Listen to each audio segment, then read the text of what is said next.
예, 빌보서 3장 20절 21절입니다. 읽겠습니다. 오직 우리 시민권은 하늘에 있는지라 거기로서 구원하는 자 곧 주 예수 그리스도를 기다리노니 그가 만물을 자기에게 복종케 하실 수 있는 자의 역사로 우리 낮은 몸을 자기 영광의 몸에 형체와 같이 변케 하시리라. 이 말씀에서 예수 그리스도를 구원자, 왕으로서의 이미지가 강하게 드러나 있습니다.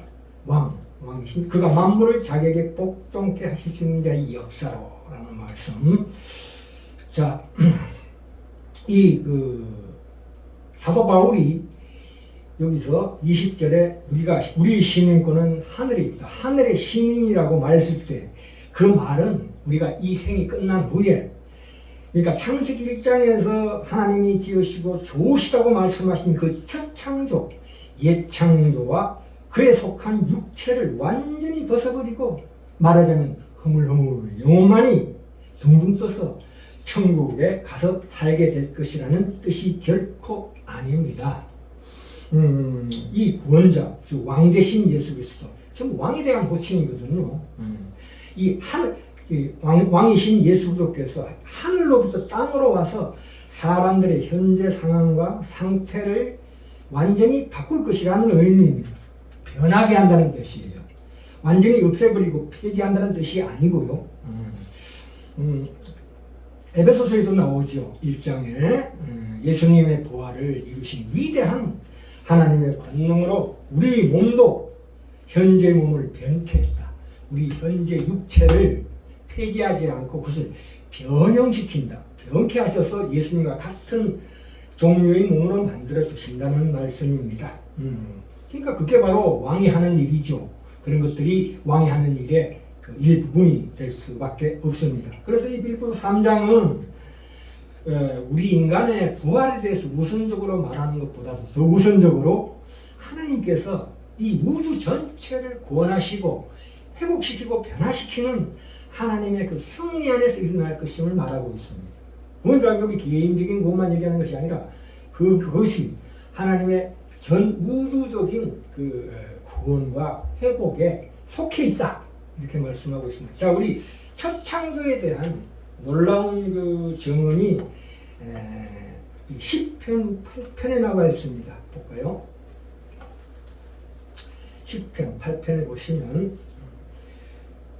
여호와 우리 주여 그 이름이여 온 땅에 어찌 그리 아름다운지요 주의 영광을 하늘 위에 두셨나이다. 주의 손가락으로 만드신 주의 하늘과 그에게 베풀어 두신 달과 별들을 내가 보니 사람이 무엇이간데 주께서 저를 생각하시며 인자가 무엇이간데 주께서 저를 권고하시나이까. 저를 천사보다 조금 못하게 하시고 영광과 존귀로 관을 씌우셨나이다. 주의 손으로 만드신 것을 다스리게 하시고 만물을 그 발 아래 두셨다. 여호와 우리 주여 주 이름이 이 온 땅에 어찌 그리 아름다운지요 이렇게 말씀하고 있습니다. 이 자연의 미를 찬양하는 것이 아니라 그 위에 나타난 하나님의 영광을 찬미하는 것입니다. 이 깃딧이라는 것은 영장으로 깃딧에 맞춘 노래, 다윗이 부른 노래죠. 기쁜 곡조라는 뜻입니다. 그러니까 여기 보시면 4절에 사람이 무엇이간데 인자가 무엇이간데 주께서 그를 권고하시나이까. 이 권고란 말은 감시하면서 돌아본다는 뜻입니다. 말하자면 안내자지요. 잘못된 길로 가지 않도록 잡아서 올바른 길로 인도하시는 자 우리 하나님이다. 이렇게 말씀하십니다. 그래서 6절에 주의 손으로 만드신 것을 다스리게 하시고 만물을 그 발 아래 두셨대요. 그래서 그것을 다스리게 하시는 왕의 이미지가 여기서도 확실하게 드러납니다. 이 옛 창조, 첫 창조를 하나님께서 굉장히 소중하게 생각하시는 것이라는 말씀입니다. 우리가 이 기독교 신앙이 지난 수세기 동안 특별히 헬라 철학의 영향을 지나치게 받아가지고 개인의 구원, 말하자면 영혼이 육체를 벗은 그 희열의 상태로 돌아간다는 것을 굉장히 강조함으로 말미암아 이 플라톤주의에 젖어 있습니다. 우리가 이 차제에 이 오늘 제목이 하늘과 땅이 맞물려 교차하는 진정한 우주적 기독론에 대해서 우리가 한번 함께 은혜 받고자 합니다. 우리가 이 차제에 우리가 반드시 경계해야 될 사상이 있는데요. 첫 번째로 진화론적 낙관주의가 있습니다. 이 진화론적 낙관주의라는 것은 무엇이냐면 인간이 무한히 개선되면서 유토피아를 향해 갈 것이다. 유토피아가 올 것이라는 사상입니다. 그 결과 어떻게 파생되었습니까? 찰스 다윈 같은 이 사상이 대두됨으로 말미암아 우생학. 이 우생학이 뭡니까?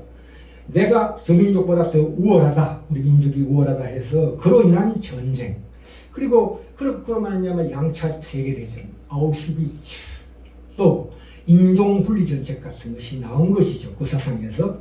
또한 칼 막스주의 같은 것도 나오고 있습니다. 근데 이것들은 사실은 죄와 악의 문제를 다룰 수 없습니다.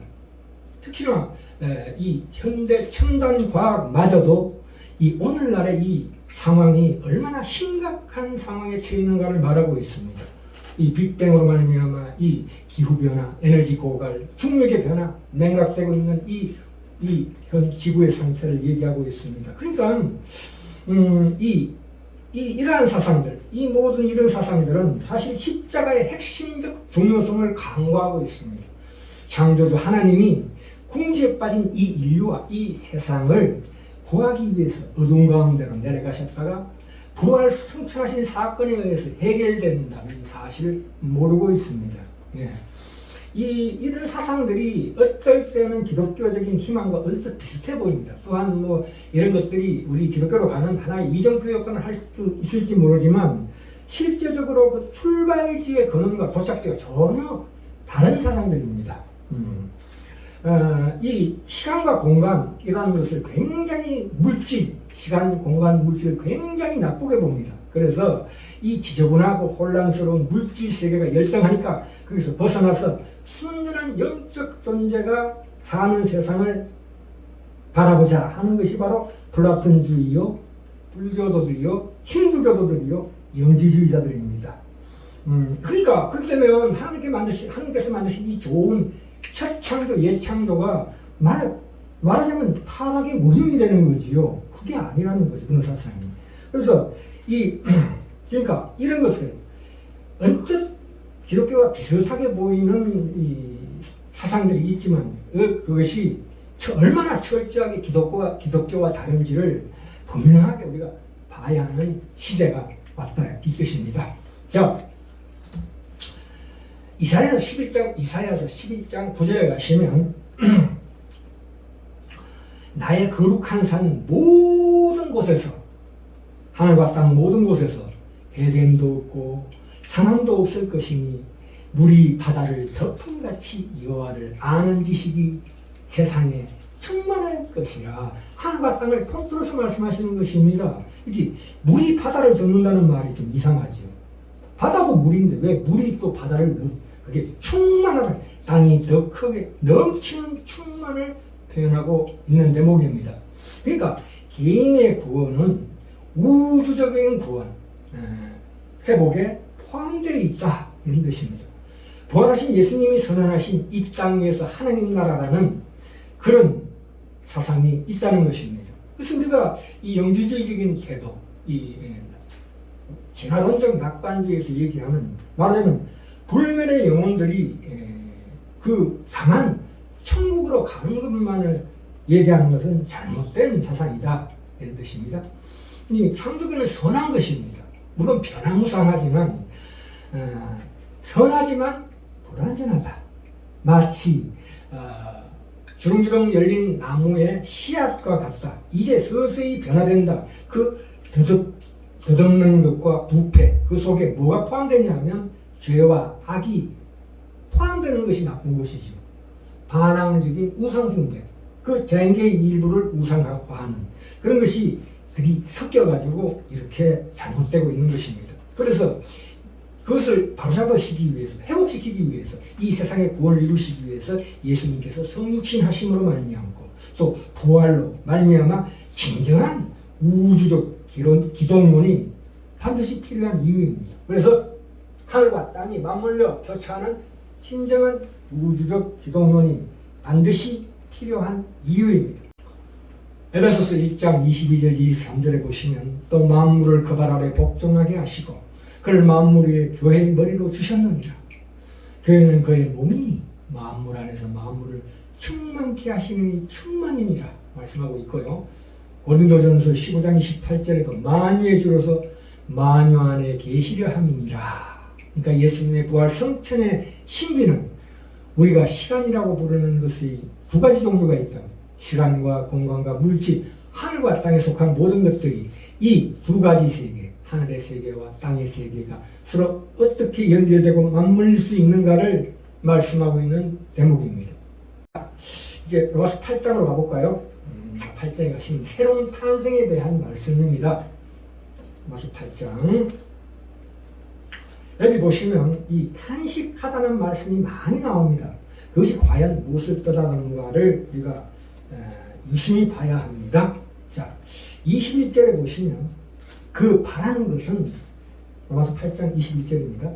그 바라는 것은 피조물도 썩어짐의 종로도 탄 데서 해방되어 하나님의 자녀들의 영광의 자유에 이르는 것입니다. 이 말씀이 마치 그 애굽에서 노예 생활을 하던 이스라엘 민족들과 같은 그러한 상황을 얘기하고 있습니다. 현재 이 창조계가 마치 이스라엘의 자녀들처럼 노예 상태에 있다고 말하고 있습니다. 19절에 보시면 그래서 피조물의 고대한 바는 하나님의 아들들이 나타나는 것이니 이렇게 말씀하고 있는 것처럼 이 창조계 전체는 하나님의 자녀들이 나타나는 날 우리의 부활이 창조계 자체의 새로운 생명을 알리는 그날을 갈망하며 학술고대하고 있다고 말하고 있습니다. 그리고 그 다음에 이제 바울이 드디어 말하자면 엄마가 아이를 놓는 해산의 고통의 이미지가 나옵니다. 세 가지죠. 첫째는 무엇입니까? 23절에 이 교회의 탄식이 나옵니다. 우리뿐 아니라 또한 우리 곧 성령의 처음 익은 열매를 받은 우리까지도 속으로 탄식하여. 성령의 처음 익은 열매가 누구십니까? 예수 그리스도죠. 장남이신 예수 그리스도로 말하면 우리가 찬함으로써 그 열매를 받은 우리까지도 속으로 탄식하여 양자될 것 곧 우리 몸의 영원한 완전한 몸의 구속을 기다리느니라는 이 교회의 해산의 고통과 26절에 보시면 이와 같이 성령도 우리 연약함을 도우시나니 우리가 마땅히 드릴 바를 알지 못하나 오직 성령이 말할 수 없는 탄식으로 우리를 위하여 친히 간구하시니라. 성령의 해산의 고통의 이미지가 있습니다. 그리고 22절에 결정적으로 이 피조물 하나님이 지으신 이 창조계 그것들 피조물이 다 이제까지 함께 탄식하며 함께 고통하는 것을 우리가 아나니 이렇게 말씀하고 있습니다. 그러니까 성령님의 그 해산의 고통의 이미지와 우리 몸된 교회 해산의 고통의 이미지, 창조계의 그 고통의 탄식의 이미지가 들어있는 것입니다. 이것은 비유입니다. 은유입니다. 그러니까 무슨 말이냐면 옛 창조의 그 첫 하나님 만드신 이 첫 창조의 그 자궁으로부터 새 창조가 재창조가 격렬하고도 극적으로 탄생하는 것을 염두에 두었음을 말해주고 있습니다. 이 새 창조의 이미지, 이 우주적 회복의 이미지 중에서 가장 위대한 이미지는 어디에 있냐면 요한계시록 20장, 21장, 22장입니다. 21장에 보시면 자 요한계시록 21장 보십시다. 1절 또 내가 새하늘과 새 땅을 보니 처음 하늘과 처음 땅이 없어졌고 바다도 다시 있지 않더라. 개정됐다는 거지요. 완전히 폐기처분한 게 아니고 또 내가 보매 거룩한 성 새 예루살렘이 하나님께로부터 하늘에서 내려오니 그 예대한 것이 하늘에서 내려오니 그 예대한 것이 신부가 남편을 위하여 단장한 것 같더라. 그래서 4절에 모든 눈물을 그 눈에서 씻기시며 다시 사망이 없고 애통하는 것이나 곡하는 것이나 아픈 것이 다시 더 있지 아니하리니 처음 것들이 다 지나갔음이니라. 자 5절에 봅시다. 보좌에 앉으시니 예수 그리스도시죠. 지금도 하나님 우편에 보좌에 앉아 계신 분이 예수 그리스도께서 그 보좌에 앉으신 이가 가라사대 보라 내가 만물을 새롭게 하노라. 완전히 폐기처분 한다는 얘기 아니죠. 내가 만물을 새롭게 하노라 하시고 가라사대 이 말은 신실하고 참되니 기록하라. 하셨다. 이렇게 말씀하십니다. 바로 이 말씀이 바로 우리가 그토록 날마다 부러지는 주기도문에 들어있죠. 하나님의 뜻이 하늘에서와 같이 땅에서도 이루어지기를 기도하는 이 주기도문에 대한 최종적 응답이 바로 요한계시록 21장 22장입니다.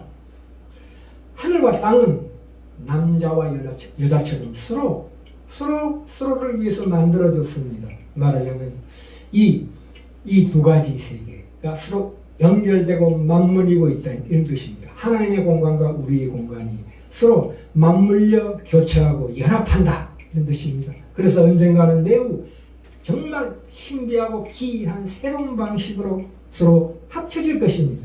서로에게 열려있고 서로를 볼 수 있으며 그리고 영원히 결합하고 연합하게 될 것이다. 그것은 진정한 그 증표는 뭐냐? 우리 부활하신 예수 그리스도의 그 몸에 그 순환의 땅에서 그 순환의 그 소중한 상처 표시를 자신의 빛나고 황홀한 그 육체 지금도 계속 지니고 계신다는 것이 바로 그 상징이 알려주는 우리에게 주신 이 하늘과 땅이 맞물려 교차하는 진정한 우주 기독론에 대한 설명이 될 수가 있습니다.